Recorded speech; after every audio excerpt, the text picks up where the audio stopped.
आज की हमारी विशेष रिपोर्ट समर्पित है राजस्थान के राजनीति और समाज के एक ऐसे व्यक्तित्व को जिनका जाना पूरे प्रदेश के लिए एक बड़ी क्षति है। कर्नल सोनाराम चौधरी राजस्थान की राजनीति का एक जाना माना नाम, जिन्होंने अपने सैन्य और राजनीतिक जीवन के जरिए पश्चिमी राजस्थान में अपनी गहरी छाप छोड़ी और जसवंत सिंह को हराकर राष्ट्रीय स्तर पर चर्चा में आए थे। 20 अगस्त 2025 की रात दिल्ली के अपोलो अस्पताल में उनका निधन हो गया, जिससे बाड़मेर, जैसलमेर सहित पूरे राजस्थान में शोक की लहर दौड़ गई।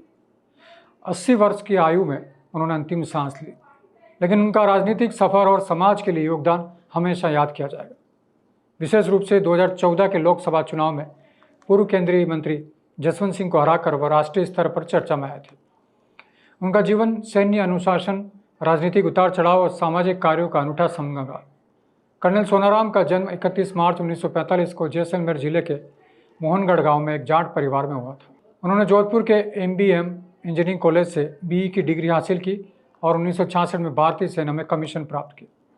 25 वर्षों तक सेना में रहते हुए उन्होंने 1971 के भारत पाक युद्ध में हिस्सा लिया और विशिष्ट सेवा मेडल सहित कई सम्मान प्राप्त किए। 1994 में उन्होंने स्वैच्छिक सेवानिवृत्ति लेकर राजनीति में कदम रखा ताकि समाज की सेवा कर सके। उनका यह निर्णय उनके सैन्य अनुशासन और सामाजिक जिम्मेदारी के प्रति प्रतिबद्धता को दर्शाता है। उनका राजनीतिक सफर 1996 में शुरू हुआ, जब वह कांग्रेस के टिकट पर बाड़मेर जैसलमेर लोकसभा क्षेत्र से पहली बार सांसद चुने गए। इस जीत ने उन्हें स्थानीय जाट समुदाय का मजबूत नेता बनाया। उन्होंने 1998 और 1999 में भी इसी क्षेत्र से लगातार जीत हासिल की, जिससे वह विश्व के सबसे बड़े लोकसभा क्षेत्र का प्रतिनिधित्व करने वाले पहले स्थानीय जाट नेता बने। इस दौरान वह कांग्रेस संसदीय दल के सचिव, रक्षा और रेल मंत्रालय की समितियों के सदस्य रहे। हालांकि 2004 में वो भाजपा के मानवेंद्र सिंह से हार गए। इसके बाद 2008 में वो कांग्रेस के टिकट पर बायतू से विधायक चुने गए, लेकिन 2013 में उनकी राजनीतिक यात्रा में एक बड़ा मोड़ आया। 2014 में तत्कालीन मुख्यमंत्री वसुंधरा राजे के आग्रह पर सोनाराम ने कांग्रेस छोड़कर भाजपा ज्वाइन की। उस साल के लोकसभा चुनाव में भाजपा ने उन्हें बाड़मेर जैसलमेर से टिकट दिया, जबकि जसवंत सिंह को टिकट नहीं मिला। नाराज जसवंत सिंह ने निर्दलीय उम्मीदवार के रूप में चुनाव लड़ा, जिससे यह मुकाबला राष्ट्रीय स्तर पर चर्चा का विषय बन गया। सोनाराम ने जसवंत सिंह को लगभग 73,000 वोटों से हराकर चौथी बार सांसद बनने का गौरव हासिल किया। इस जीत ने उन्हें राजस्थान की जाट राजनीति में और मजबूत किया, लेकिन ये उनके करियर का सबसे विवादास्पद क्षण भी रहा।